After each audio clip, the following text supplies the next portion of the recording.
গরিব দুঃখী মানুষের কষ্ট দেখে নিজেকে আর শান্ত রাখতে পারলাম না। হাজারো বাবার স্বপ্ন ডুবে গেল পানির তলায়, হাজারো মায়ের ভবিষ্যৎ পড়ে থাকলো পানির তলায়। কৃষক কত কষ্ট করে মাঠে চাষ করে, আজ তাদের কি দুর্গতি। পানিতে ভরে গেছে মাঠ আর মাঠ, মনে হয় যেন সমুদ্রে পরিণত হয়েছে আমাদের এই মাঠগুলা।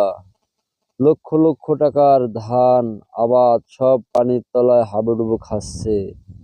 আল্লাহ, আপনি তাদেরকে রক্ষা করেন, মানুষকে সঠিক বুঝ দান করেন। আজ মানুষ পাপাচারে লিপ্ত আছে। এই যে বালা মুসিবত গজব, এইগুলো আমাদের দুই হাতের কামাই। আমরা যদি জানতে পারতাম কোন পাপের জন্য কোন সমস্যা আল্লাহ দেয়, তাহলে আমরা আর পাপ কাজে লিপ্ত থাকতাম না। যেদিকে তাকাই শুধুই পানি থই থই করে।